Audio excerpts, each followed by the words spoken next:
time. Good. What you doing? Okay.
All right, if we could have everybody take their seats, please.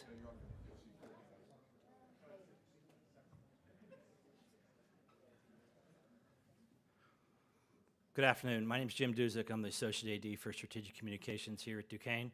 I want to thank everybody in attendance today for today's special announcement, which isn't that much of a secret given what happened last week. Just a quick rundown of how this is going to work today. Vice President for Athletics, Dave Harper, is going to speak first.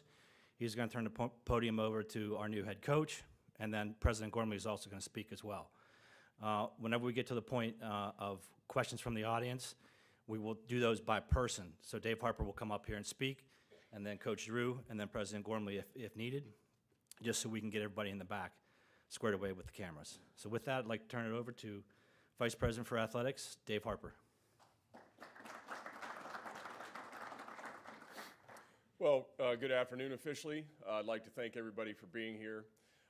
Just would again like to rewind a little bit, congratulate everyone involved in what was an amazing run during March there, and also thank everybody for their support. I still owe a lot of thank you calls that are on my list. I'll get to them here, but just really wanted to say thank you to everybody. Today, obviously the purpose of this is to officially introduce our new head coach. But a little bit more on that here after Ken's done. But at this point in time, I'd like to bring up Ken Gormley, President, Duquesne University.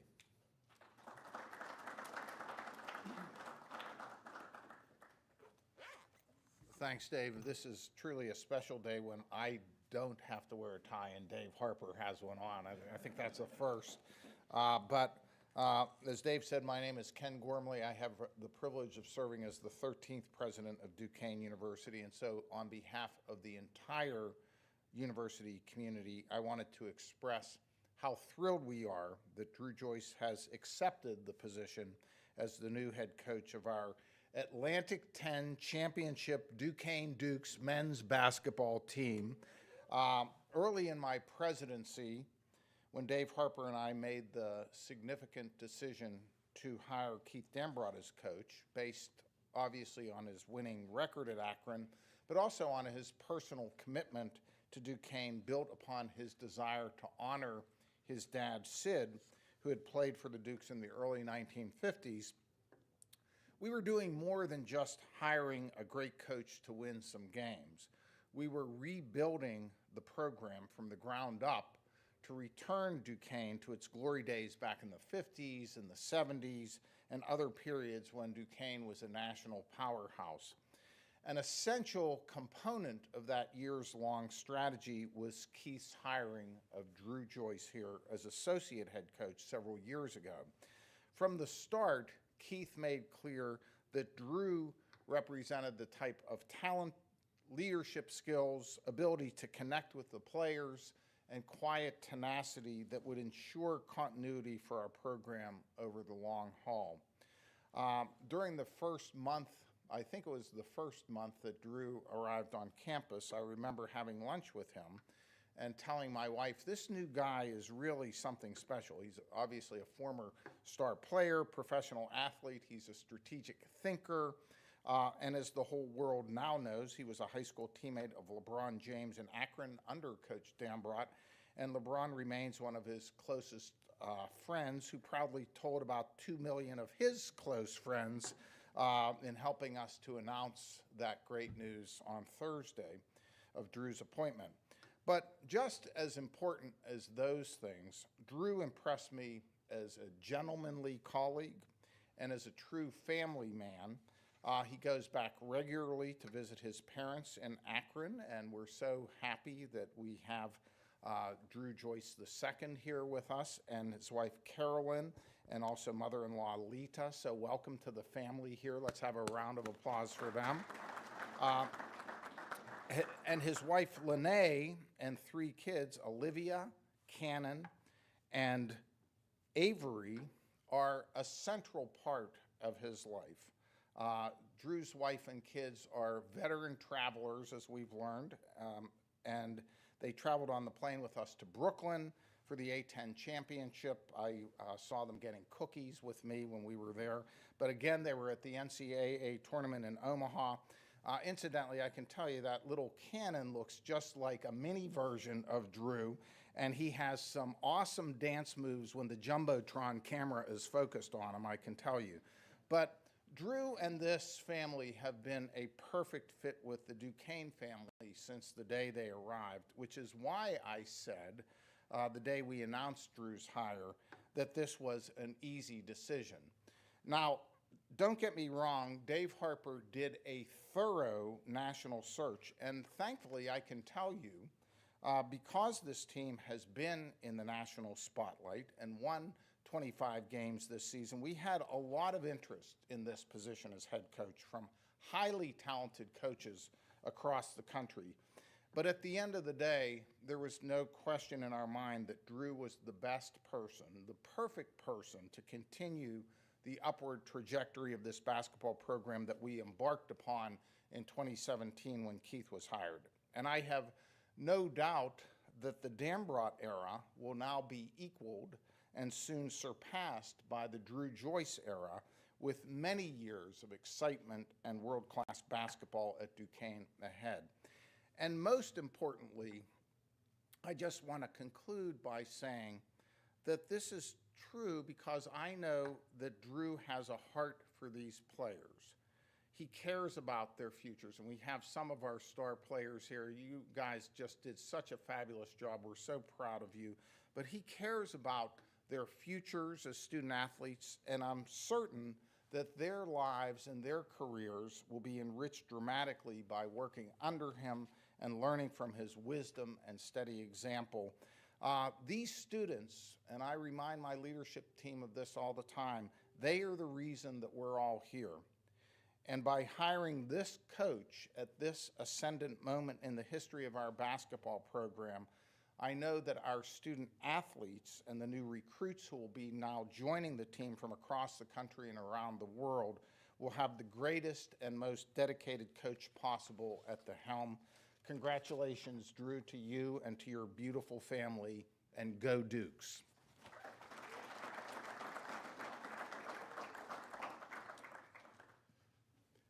Yeah, so just a little bit, you know, I've been fortunate in my history to have some fabulous mentors. And when I was at Dayton, Ted Kissel and Tim Wobler both kind of gave me the opportunity to go and scout coaches when I was young. And you always looked for what I would say telltale minutes, especially when you're looking at assistant coaches, because it's hard to see on television. How are they involved in the huddle? What are they doing?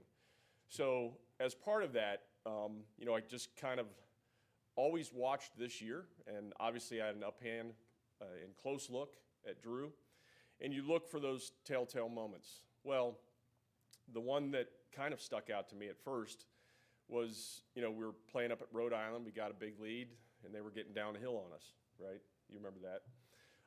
And somehow, some way, somebody convinced Coach Dambrot to play something other than man-to-man, right? Which is a miracle in and of itself. So switched to zone, stopped them from getting downhill, preserved our lead, and went in. And after that, I ran up to Rick McFadden, and I said, Rick, whose call was that? And he said it was Drew's. And so that was just the beginning of things that you saw. And then in our conversations, the talk about embracing the challenge that now lies ahead. It's very different. Getting there is one thing. Getting there again is even more difficult. So to do it again will require another level of recruiting, another level of player development, another level of all-around experience for our student athletes, from academics to support where they need it. And the person that really embraced that challenge the best was Drew Joyce. As a word I would put there, quietly relentless is probably one that sticks out to me, a phrase that would stick out to me, and we're going to have to do that again. So I just want to know, and I'm going to challenge myself, challenge all of our team to support all of our coaches as best we possibly can going forward, because doing it again is going to be difficult. It's a different strategy. It's a different way of looking at things. It's taking advantage of momentum, which is another careful strategy that we'll have to have in place.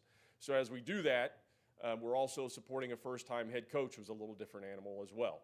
So in all of that, I'm going to challenge our team to be the best we can possibly be, to make sure that what's our jobs, as we say as athletic administrators, make sure that coaches and players are successful. That's our simple task. And Drew, I'm making a full commitment to you in front of witnesses, so you have it, that I'm going to be there to support you. There's going to be that rough day, that rough game. Every coach has one, but we're going to battle through it. We're going to be good, and we're just going to keep pushing for postseason. That's why we're here.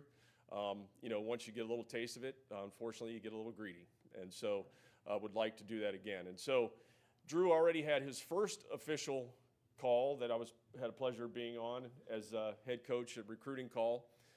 And so I'll never forget the Young's band name. I can't say it because our compliance officer's back there.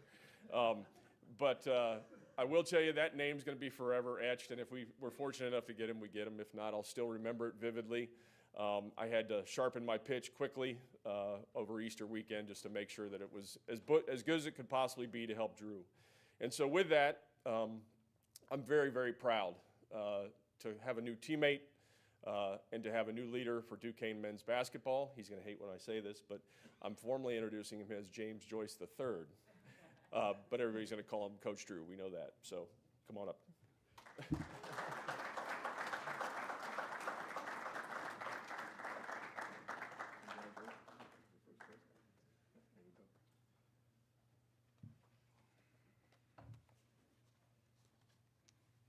It's been a struggle to get this out this pocket all day, so bear with me. Good afternoon. The resounding question has been since Thursday, right? I'm losing track of my days already, but how do you feel? How do you feel? How do you feel? And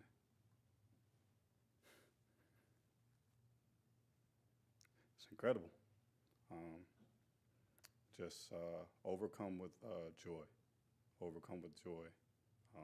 To have this this opportunity to have a dream come to fruition, and for people to believe in me and just lead a program. And you'll have to deal with my emotions this whole time through. Like I said, I'm just excited, and I'm passionate about what I do. I want to take this time, though, in this moment, to really show gratitude and say thank you. There's just so much to be thankful for, so many people that have had an impact and influence on my journey, on my life, for me to be able to stand before you today. And I got to make sure they're recognized. And, you know, I think I'm going to get my first win here today. And I don't know if I'll win the press conference. I don't know who judges that. But I'm going to get a win at home. And that one's very important. So the first person I want to thank is my beautiful wife. We've been at this thing. See, there we go. See, I'm smart.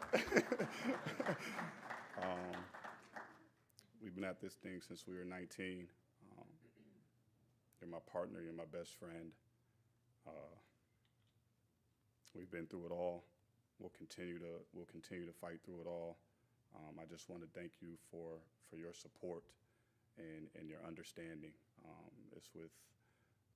This can't be done without you, and I love you, and I want to say thank you. And it's been interesting.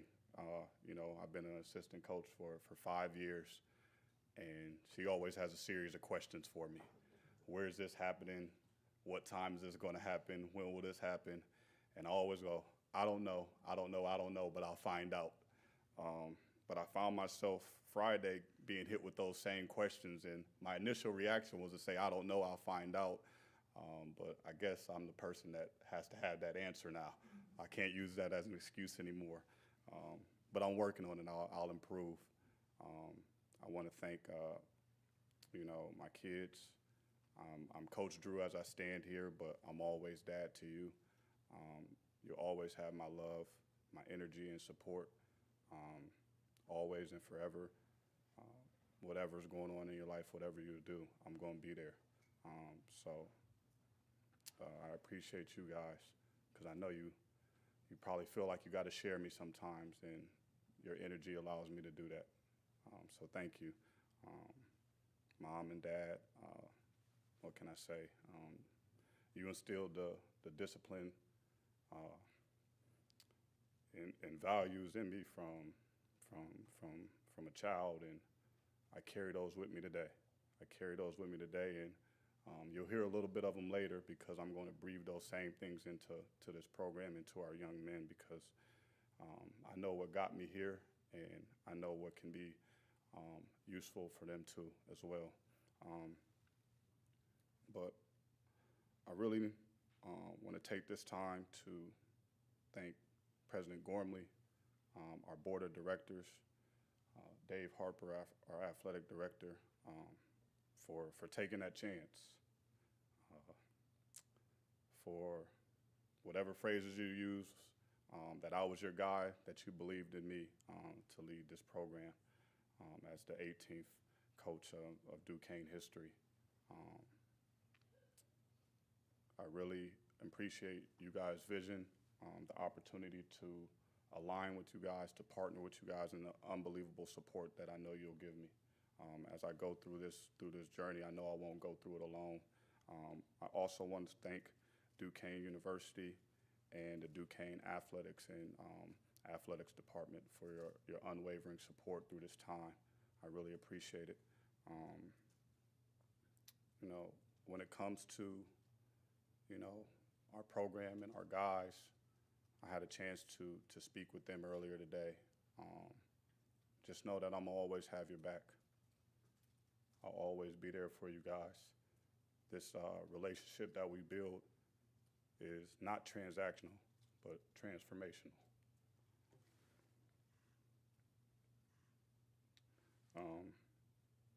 I think it's my duty and my purpose to make an influence, to make an impact in each and every one of your lives. Not to just coach you, right? But to help you, to motivate you, to push you, to listen to you as well, to be someone that you come talk to, and to be someone that beyond these years that you spend here on this campus and in our program, that you'll always be able to call on. You'll always be able to reach out, and I'll be there for you. You guys just make sure when you're off playing for continuing your basketball career and playing for money, that you don't forget about me and you send me tickets and whatever gifts you want to send me to, I accept them all. So don't hesitate. But I think it's important for each and every one of you in the room to really understand what our culture is, not our style of play, but what you're going to see from our young men, right? Whether it's on the court or off the court. Our standard is a championship mindset. Whether we're on the court, off the court, in the classroom, or in the community. There's certain values that I expect our young men to embody that will help them in each and every way of their life. And these are things that help me along the way. The first one is discipline, a high level of discipline, being able to show up consistently in the practice of positive habits, those habits that can create a way of life and a lifestyle beyond basketball. The next thing I ask of our young men in our program is integrity, not just what we do, but how we do it, with honesty and transparency, that we're truth tellers and we're not afraid to tell each other the truth, whether we agree or disagree, right? I'll be there to tell you if your breath stinks, but I'll also be there to hug you and let you know I love you. The next value is enthusiasm. We are fortunate to do what we do, no matter our circumstances, no matter what brought us here. We're together. We can never take what we do for granted. So we must do it with passion. We must do it with joy. We must do it with love. And the last one is toughness, right? Toughness, the ability to endure what we can't see in front of us, right? those goals that we're going to chase, the journey that we'll be on. We don't know how it's always going to wind up, but will we keep going? And I know we will, because we'll be mentally, emotionally, and spiritually tough.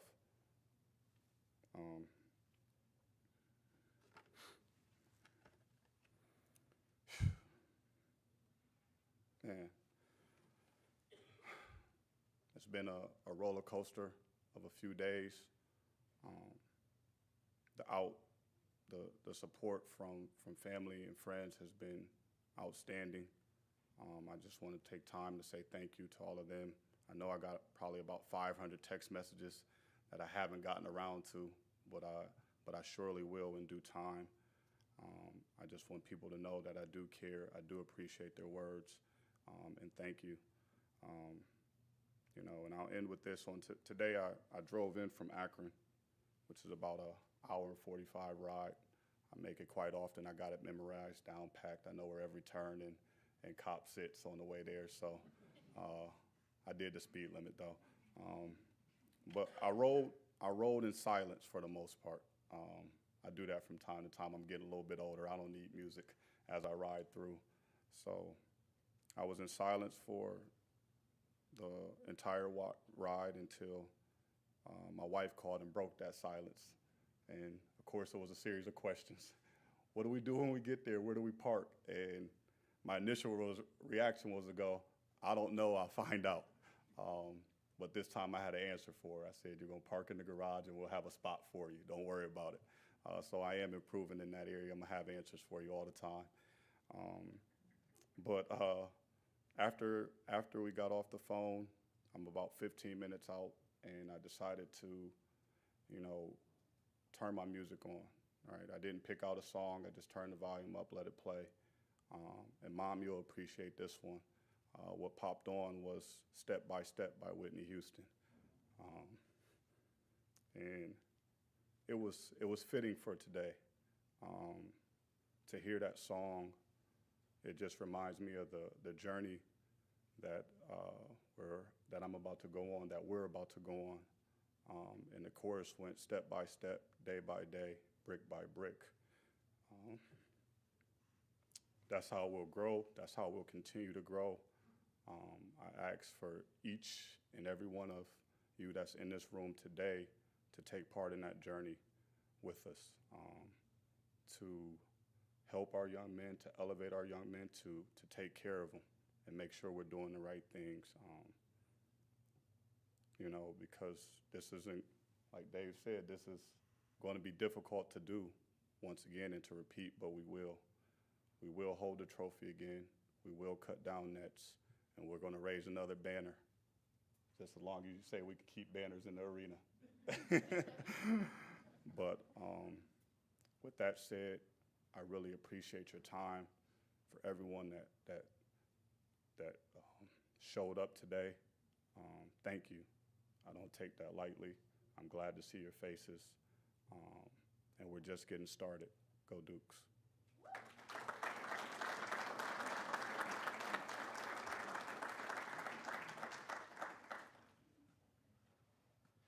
All right, we're going to open up for questions from the media that's here. I'm going to have Dave Harper step up to the podium first. Just a reminder, when you ask a question, please give your name and affiliation before you answer the question. We have our mic holder over here. Can you come up here? Because they're all right here.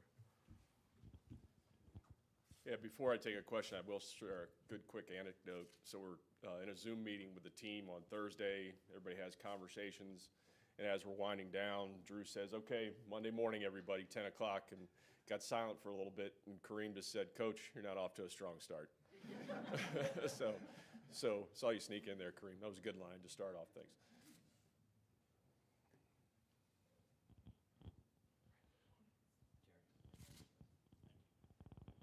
Jerry DePaula, Pittsburgh Trib. Dave, President Gormley said there was a lot of interest in this job. How much interest was there, and how many people did you actually talk to?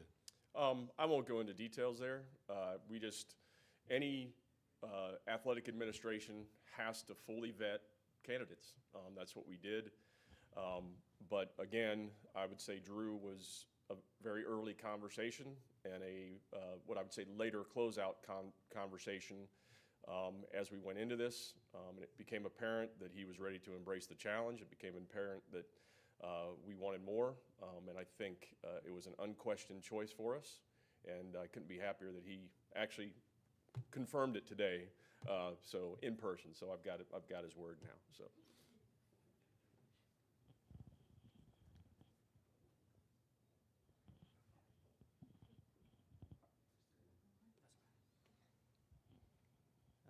Dominic Campbell, Pittsburgh Sports Now.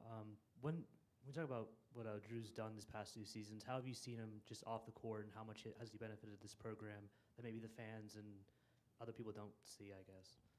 Yeah, I think what I would say is, although he obviously had a long amount of time that he has spent and been mentored by Coach Dambrot, there are a number of other touching points and experiences that he's had, whether overseas, whether it was at Cleveland State under Dennis Gates, whatever it may have been, there's just a dynamic influence there.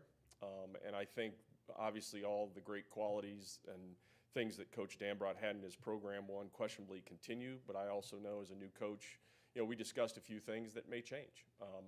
And the game has changed significantly. As a lot of coaches will say, it's a bad business, but a great game. It is a great game. And I think focusing on that, focusing on the young men, that's going to be paramount as we go forward, because it's going to be about their development, about our coaching staff's development, and certainly about our progress as we continue to take advantage of the performance we had recently. Abby Schnabel, Pittsburgh Post-Gazette. Dave, I'm curious if you'd be willing to share some of the Zoom meeting that you had with the team, what you said to them, some of their reactions, that kind of stuff. I'm not. I'll let Drew do that. I'm just was fortunate to tell them who I chose, and that's their meeting. I'm just fortunate to be in the room, so you can ask Drew that one. Yeah. I shared Kareem's joke, so that was my contribution. Any other questions for Dave? I will say I didn't recognize Jake DeMichael. Yeah. he cleans up well, so that one I said, who's this kid over here on this square? So that one was, yeah. Hey Dave, Corey Christen, DK Pittsburgh Sports. In canvassing not just Drew, but also outside candidates, what do you gauge the vision for NIL and for the growing landscape, so to speak, of this sport, and how did you gauge Drew's vision specifically for that? Well, I think you spend two things. The on-the-court stuff is very important because there's key markers and targets that you want to hit from performance analytics, from just different things, from recruiting. I think, when we talked, I said to him, the most important two things for the next 90 days are recruiting and recruiting. And so the NIL landscape, I think we've navigated it well.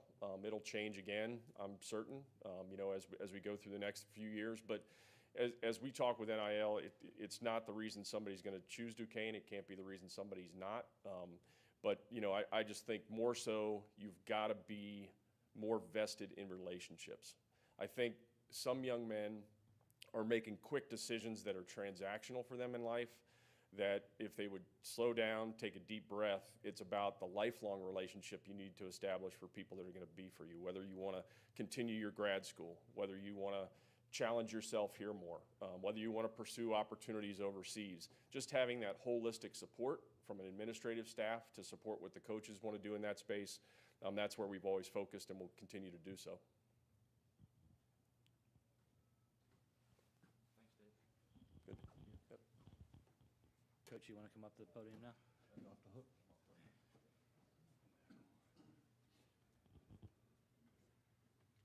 Questions for Drew?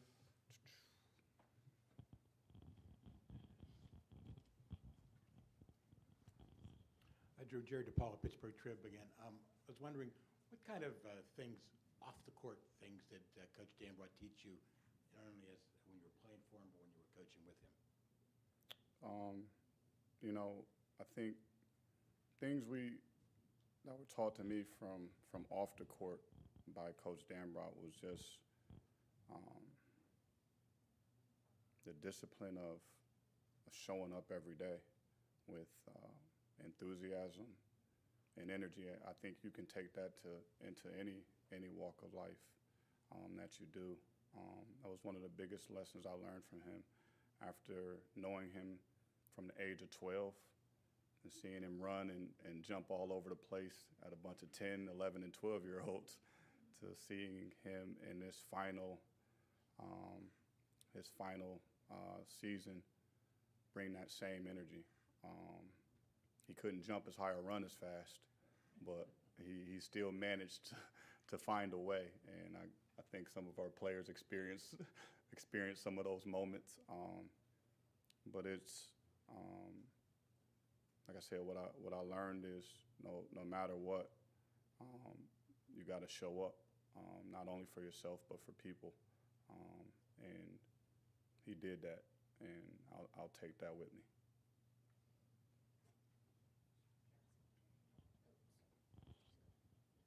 Dominic Campbell, Pittsburgh Sports Now. Drew, obviously you're tied with LeBron a lot, but he did announce you as the head coach of Duquesne. What does it mean to have had a friend like him throughout this whole process, and just having him to be the one to announce your biggest step in your professional career?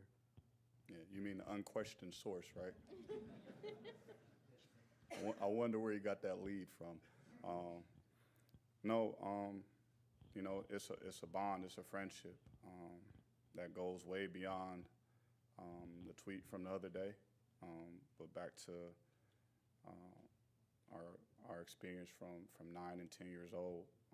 That's where it really comes from. Just a couple young guys that had a lot in common, that wrapped our minds around, you know, we're going to be honest with each other.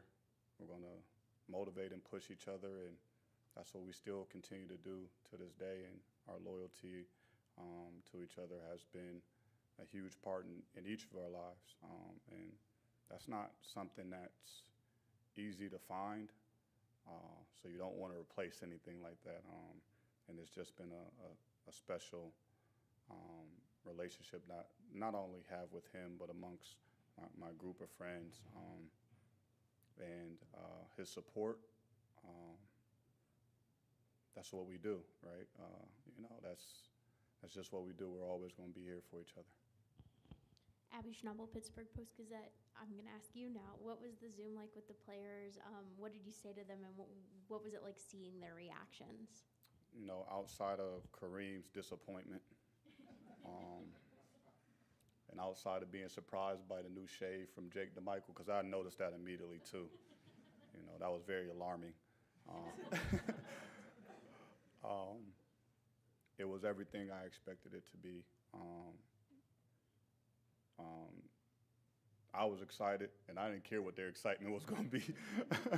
I think the cat was out the bag, so I didn't know if they were still surprised or not. But you know, I love those guys, and they reciprocate the same love to me, and I'm here for them. And I think they know I got their best interests at heart, and that's where the truth lies. So we're off to a good start. Spencer Thomas from the Duquesne Duke. Coach, you've been around other coaches your entire life, but especially in your family. Your father and your brother are both incredibly successful coaches back in Ohio. What can you say about that as you take the step to become a head coach yourself? So you're just going to put a challenge in front of me right then and there. I got a lot of work to do, basically, is what you're saying. You know, when you talk about coaches, the first coach I had, it's who I learned the game from, who taught me how to play. But I also, once I knew by the time of the age of 12 or 13 that one day I was going to be a coach and have the wish for the opportunity to lead a program, no matter if he thought I was listening and watching or not, I was taking notes each and every day, no matter if it was on the court or off the court. I was a witness to what a husband should be, what a father should be, and also what a coach should be. And it's not really about the X's and O's. Yes, you have to learn those. You have to be well equipped. But it's about relationships, how you value those, what you pour into them. And I always got that from my dad, and I'll continue to carry that with me. And I believe my brother has that same spirit. He's an incredible coach, and shout out to him for beating my dad this year and winning the state title. Drew, Will Graves, Associated Press. You sort of to follow that up, how did you know that now you were ready to kind of take that step to move one chair over to be the guy that is answering the questions, not finding the answers? Yeah. I don't think you ever know, right, when you're, you know, when you're ready or you know what the experience will be. You gotta go through it. I will say my preparation has equipped me, and I have a confident belief in myself more than anything. So I think through hard work, being dedicated to the sport and what I believe our young men need, I have a sense of confidence and belief that I'm more than capable of doing this job and leading our young men. So yeah, I'll be learning and growing day by day. So, but I look forward to it. Drew, Dave Mackel, Tribune Review. You know, the story's been told a million times, 47 years, 55 years for the win. But the program was a proud program at one time. How much have you looked at the history of this program and seen all the names of guys who were coaches and actually recognizable names that came in here and time and again just couldn't really get over the hump? And how do you look at that and view that as you're in that position now? Yeah, you pointed out the rich tradition and history that Duquesne has, and you know, it was one of the first things I learned about coming here through Coach Dambrot, and it was a driving motivation of the reason why he came here. You know, his dad played here, the success that they had. We want to reinvigorate that success. I think they were doing it year after year after year in the 50s and the 60s, and that's the mission, to repeat and do it again. It is a challenge, right? Many have come before. I won't say that they failed. Things maybe just didn't go as planned. But I believe we have the right support from President Gormley, from our athletic department, from Dave, to really keep the winning going, the spirit and the competitive drive. We just have to do it together. I think it takes more than one person in the room. I think it takes a whole department, a whole program to buy in. It takes you guys to buy in too. So, you know, we need full support to accomplish what we want to. Drew, Corey Chris and DK Pittsburgh Sports. Dave talked about your experiences, whether it was Cleveland State, playing overseas. How much did going abroad help expand your knowledge and your overall scope of the game, and how does that influence in your coaching? Yeah, man, it was a wonderful opportunity. I almost didn't take it. You know, I was unsure after I finished up college. I just didn't know much about it. I had never left the country before. I almost joined Coach Dambrot's staff as a graduate assistant right then, but I was encouraged by my father and him to just play as long as I could, and I think it was one of the better decisions that I made. I got to experience the world, and you know, I think the basketball was cool, the basketball was great, but living in a different country allowed me to really see that we're more alike than we're different, that to embrace, you know, other cultures, customs and traditions, and to build relationships that are lasting, whether it was my coaches or whether it was my teammates. You know, to have those relationships means the world to me. And I won a lot of games, and we won some championships, but what stands out to me is the people that I still keep in contact with. And immediately upon getting this job, they were some of the first ones to reach out, so I hold that dear to my heart. But the experience was life-altering more than just basketball. Abby Schnabel, Pittsburgh Post-Gazette. Family is obviously very important to you. I'm curious, how much do you think your coaching mirrors how you are as a dad, husband, and son? you asking me. That's the wrong person.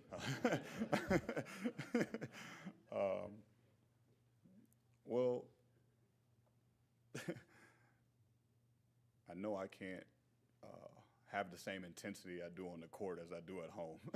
I do know that, but I think it mirrors because, you know, when these young men come to our campus, they're leaving their families, and we become that family. And in a lot of ways, I'm not going to treat them any different than I would my son and my daughters. I think that's what they need. That's what's important. They need the love. They need to hear the truth, right? Whether it's done with discipline or a hug, they need to hear the truth. And they need to be held accountable. But they also have to have room to grow. And we have to have patience to allow that. So I think that's what I try to bring to my family. So I don't see why I would give our young men anything different. Jenna Harner, WPXI. We've seen you speak with a lot of emotion today. Just how do you put into words what this opportunity means to you? And I thought that's what I've been doing.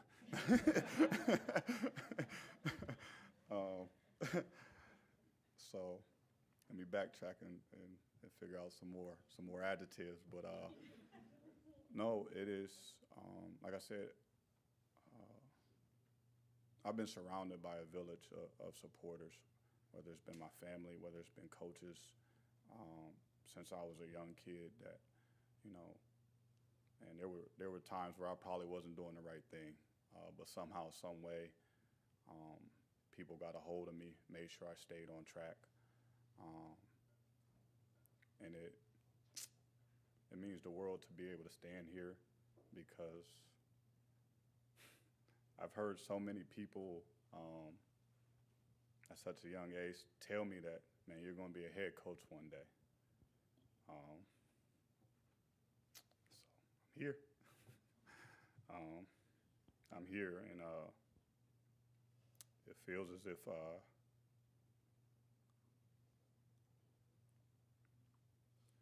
I made them, what do you call it, future tellers, fortune tellers, that you know, I had a chance to, you know, make them right.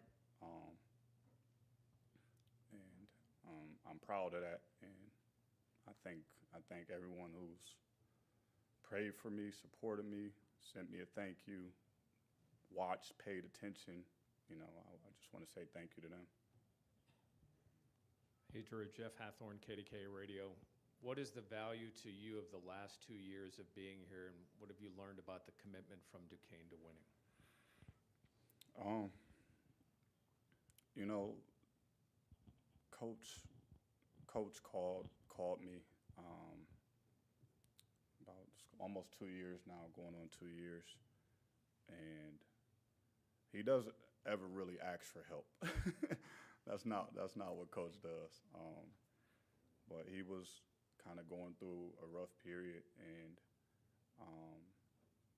you know, he talked a lot about his culture, and that, you know, he wanted to find a way to better it, and you know, I could have run from the situation. He was coming off his worst year of his career. I knew he only had a couple more years left, so I didn't know what that looked like for my family, and it was a risk, but it was worth the risk to be able to not only help him, but to learn from him, and to be by his side, because I know who he is and what he represents, and you know, I just wanted to bring whatever value that I thought I had, all the energy that I could to make him successful, shine light on this program, and in doing so, I think we accomplished something pretty good, right? We got to the tournament. We not only got there, but before we even played that game, I told Coach, we're not done. We got something different for you. He had never won a game in the tournament. He had been there before. He knew what that moment felt like. It was an incredible experience to be a part of his first victory in March Madness, and something that I won't forget. And, when I think about the value that I'll continue to bring, I'm going to bring a consistent energy and effort day by day. Ellis Cannon, I'm Tim's sidekick. Coach, congratulations to you and your family. I want to tap into something that Dave mentioned a little bit ago about how things have changed. This position was a different position a year ago, and obviously a lot has changed. Can you talk a little bit about the challenges that presents, the benefits that provide, and also the holes that you're going to have to fill? How does that all work after such a dramatic change over a year?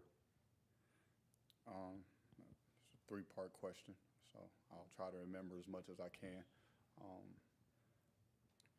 The challenges,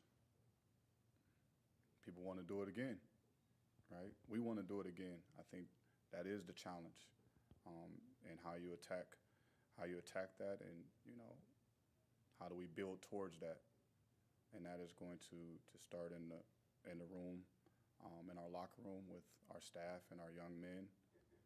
The mindset that we have to embody, and the connection that we have to have.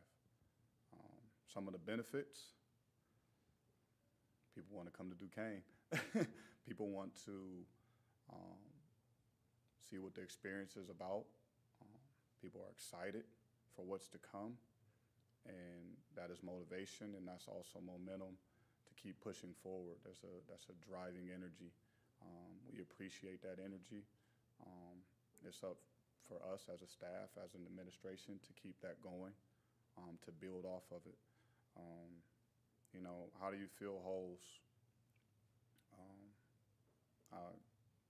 Not holes, but how do you build a team? First off, the men that showed up here today are the most important, because those are my guys, right? Now we have to fill a few more spots, but we'll do so, and we'll do so strategically, based on what we believe is the best fit for not only skill set, but our program and the culture that we want to embody. Any other questions for Coach?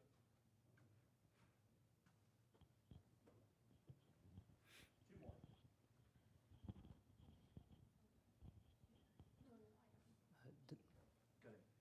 Dominic Campbell, Pittsburgh Sports Now. Coach, it's 2024, but black head coaches tend to be underrepresented in college basketball. For you, what does it mean to be a black head coach in college basketball, also at Duquesne, which has such a history of being a pioneer with people like Chuck Cooper and others?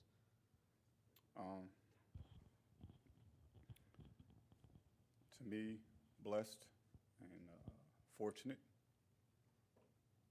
This opportunity doesn't come to everybody, and there's a lot of people who would love to be able to stand here. But I also realize I get to stand on the shoulders of many that have come before me, many black head coaches. I don't take that responsibility lightly.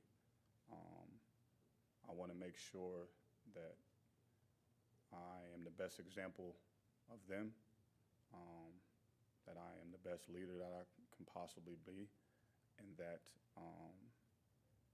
not only do I lead our men, but I make an impact within the community, and that I leave this,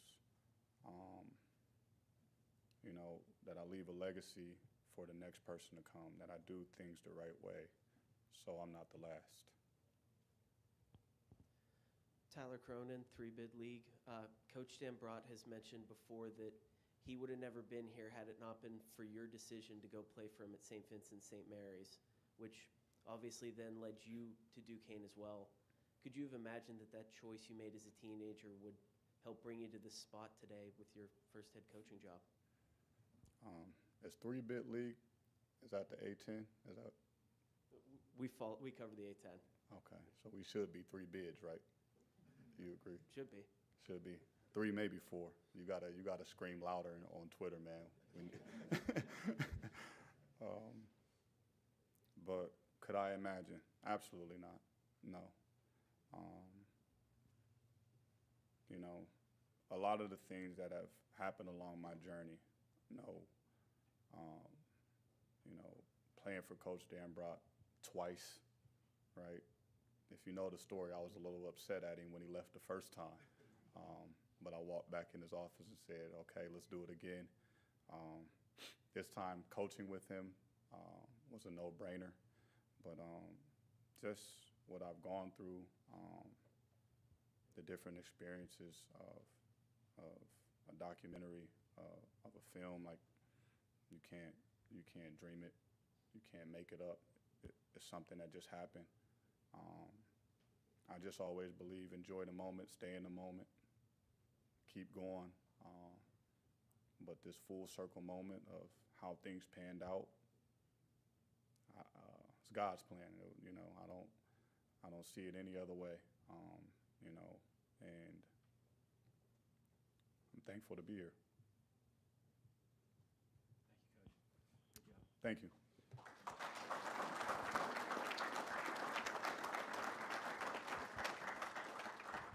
As you can see, we have student athletes in attendance, so there'll be opportunities for the media to talk to them one-on-one as well as Coach Drew or Dave afterwards. So thanks for coming.